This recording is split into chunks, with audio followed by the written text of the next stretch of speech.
भगीरथ नंदिनी का भी आशीर्वाद है तुम्हें। उनकी विशेष कृपा और आशीर्वाद से तुम उनके दर्शन को ज़रूर जाओगे।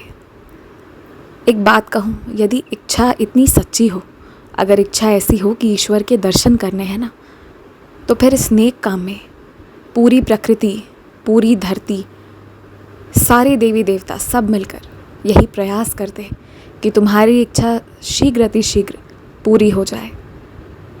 और तुम जो सुनना चाह रहे हो वो तुम सुन लोगे। तुम्हारी आंखें जो देखना चाह रही हैं तुम वो भी देख लोगे।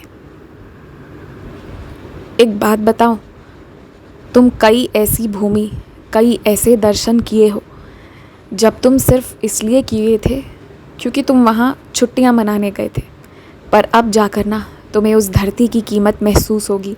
और अब जब तुम दर्शन करोगे ना, अब जब तुम नमस्कार करोगे, तो तुम्हारे सर पर बाबा का आशीर्वाद तुम्हें महसूस होगा। यही फ़र्क, यही कृपा तुम्हें बताना चाह रहा हूँ। और अब तो तुम मानते हो ना कि जो भी हो रहा है बहुत सुंदर और बहुत अच्छे के लिए हो रहा है।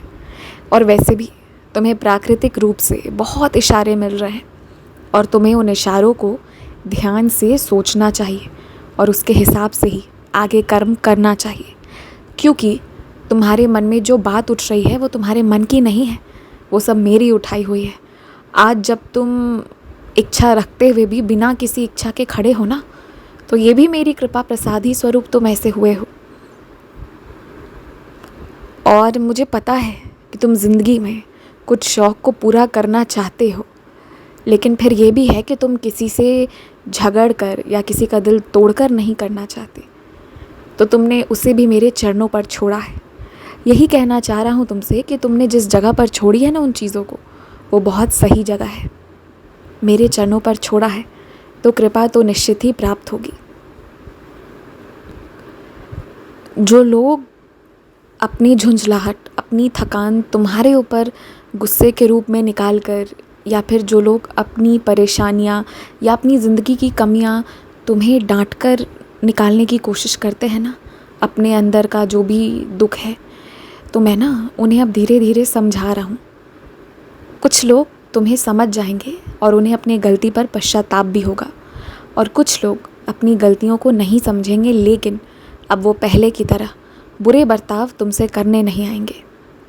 मैं उन्हें कुछ जगह पर खामोश कर रहा हूँ ताकि उनके मन में जो है, जो बुरी चीज़ें हैं वो धीरे धीरे मिट जाएं। और यदि ना भी मिटे ना, फिर भी वो उनकी ज़ुबान पर नहीं आए, क्योंकि मुझे पता है तुम्हें चोट अगर वाकई में किसी चीज़ से लगती है ना, तो वो शब्दों से लगती है। तुम्हारी जो इच्छा जागृत हुई है, जहाँ जाने की, जिस धाम की, जिन जगहों की, वो मैंने ही जागृत करवाई है। अब देखो कैसे पहुँच रहे हो तुम। और सुनो, जब भी किसी भी तीर्थ स्थल पर जाओ ना, तो प्रसाद बांटा करो। प्रसाद लाना चाहिए, उसका वितरण करना चाहिए, और कुछ ऐसे लोगों को भी देना चाहिए जो शायद अपनी पूरी ज़िंदगी में एक बार भी वहाँ जाने की सोच भी नहीं सकते हो। ज़रूर दो, कृपा बहुत मिलेगी। और तुम पर ना आशीर्वाद इतना ज़्यादा है ना लोगों का। तुमने आंसू पोंछे हैं लोगों के, तुम्हें नहीं पता कैसे, पर तुमने पोंछा है। बहुत लोग ये जानते हैं कि चाहे तुम्हारे पास जो भी है, पर उन्हें ये पता है कि यदि वो गिरेंगे तो तुम पकड़ लोगे। और उनका इतना अटल विश्वास है ना तुम पर कि उसी के सहारे वो मेहनत करते जा रहे हैं। जैसा तुम्हारा विश्वास मुझ पर है ना, ठीक उसी तरह तुमने साईं बनकर बहुत कुछ किया है बहुत ज़िंदगियों में। ये बात अलग है कि तुम भी ये मानते हो कि साईं तो साईं है, लेकिन फिर ये भी बात है ना कि सबके अंदर ईश्वर और दानव दोनों विराजित है। तुमने अपने अंदर के ईश्वर को प्रकाशित किया, उन्हें जगाया और उनके हिसाब से काम करते हो, इसलिए कृपा अधिक है। खुश रहो।